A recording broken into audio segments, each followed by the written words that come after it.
3 তাৰিখৰ পৰা অৰুণোদয় আঁচনিখন নতুনকৈ আৰম্ভ কৰিম। এই আঁচনিখন দিছপুৰৰ পৰা পৰিচালনা হয়। ফিল্ডত আমাৰ কোনো এই আঁচনিখন পৰিচালনাৰ বাবে আমাৰ অফিচাৰ বা আমাৰ কোনো মানুহ নাছিল। এখন অৰুণোদয় এপ্লিকেশ্যন লৈ ক'তনো দিম মানুহে নাজানে। যদি বেংকত টকাটো পোৱা নাই কাকনো কমপ্লেইন দিম মানুহে নাজানে। এতিয়া আমি প্ৰত্যেক সমষ্টিতে একোজনকৈ অৰুণোদয় সহায়ক আমি নিযুক্তি কৰাৰ বাবে সিদ্ধান্ত লৈছোঁ। নামটো হয়তো সহায়ক নহয়, অৰুণোদয় সাৰথী ধৰণৰ হ'ব। অকণমান আমি ভাল নাম এটা কৰি দিম। কিন্তু এতিয়া প্ৰত্যেক সমষ্টিৰে ব্লক অফিচত নহ'লে SDCৰ অফিচত নহ'লে DC অফিচত এজনকৈ অৰুণোদয় সহায়ক বা অৰুণোদয় সাৰথী বহি থাকিব। অৰুণোদয় ৰিলেটেড সমস্যাবিলাক তেওঁলোকে ল'বও পাৰিব আৰু সমাধান কৰাৰ বাবে চেষ্টাও কৰিব পাৰিব। অৰুণোদয় আঁচনি হিতাধিকাৰীসকলৰ বাবে কিন্তু গুৰুত্বপূৰ্ণ আপডেট লৈ আছে অসমৰ মুখ্যমন্ত্ৰী হিমন্ত বিশ্ব শৰ্মা ডাঙৰীয়াই।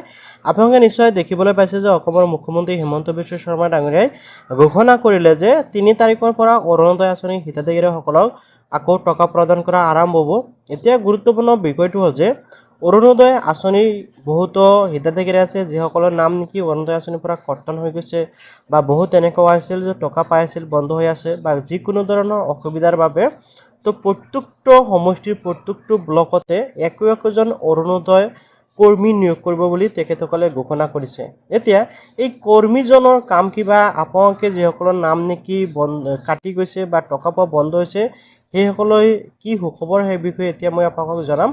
তো আপোনালোকৰ নাম যদি আগতে অৰুণোদয় আঁচনিৰ পৰা টকা পাই আছিল বা আপোনালোকৰ নাম যদি আছিল বৰ্তমান আপোনালোকৰ টকা পোৱা বন্ধ হৈ গৈছে বা আপোনালোকৰ পৰিয়ালত বা আপোনালোকৰ অঞ্চলত বা আপোনালোকে এনেকুৱা এটা পৰিয়ালৰ পৰা বিলং কৰে আচলতে যিটো নেকি আপোনালোকে অৰুণোদয় আঁচনিৰ বাবে যোগ্য বা আপোনালোকে অৰুণোদয় আঁচনিৰ টকা পাব লাগিছিল কিন্তু আপোনালোকে অৰুণোদয় আঁচনিৰ টকা পোৱা নাই। তেনে ক্ষেত্ৰত আপোনালোকে কি কৰিব পাৰিব, এই যিজন সহায়িকা থাকিব বা অৰুণোদয় আঁচনিৰ নিয়োগ কৰা ব্যক্তি থাকিব, মহিলাই থাকিব নিশ্চয় ব্লকত, আপোনালোকৰ প্ৰত্যেকটো ব্লকতে থাকিব।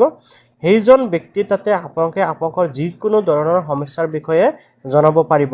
ধৰি লওক আপোনালোকে আগৰ পৰা টকা পাই আছিল এতিয়া টকা পোৱা বন্ধ হৈছে, তেতিয়া তেখেতৰ আগত গৈ ক'লে আপোনালোকে কি কৰি জনাই দিয়া হ'ব যে কিয় টকা পোৱা নাই বা আপোনালোকে কি ক'লে আপোনালোকে আকৌ টকা পোৱা আৰম্ভ হ'ব। ঠিক আছে, ঠিক তেনেকুৱাকৈ যদি আপোনালোকে অৰুণোদয় আঁচনিৰ বাবে যোগ্য হয় কিন্তু এতিয়ালৈকে আবেদন কৰিব পৰা নাই বা আবেদন কৰিছিল যদিও আপোনালোকৰ নাম অহা নাই, তেনে ক্ষেত্ৰত আপোনালোকে সেই ব্যক্তিজনৰ লগত আলোচনা কৰি আপোনালোকৰ নাম অৰুণোদয় আঁচনিত অন্তৰ্ভুক্ত কৰিব পাৰিব।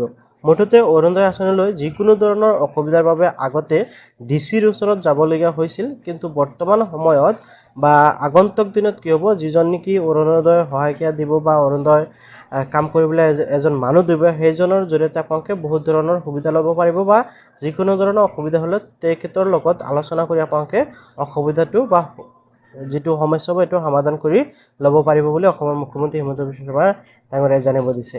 তো আজিৰ আপডেটটো জাষ্ট ইমানে। যদি আপোনালোকে অৰুণোদয় আঁচনি হিতাধিকাৰী নিশ্চয় কমেণ্টত ইয়েছ বুলি কমেণ্ট কৰিব আৰু আপোনালোকে অৰুণোদয় আঁচনি 3000 হ'লে ভাল হ'ব নে 1250 টকা হ'লে ভাল হ'ব কমেণ্টত জনাবলৈ পাহৰি নাযাব।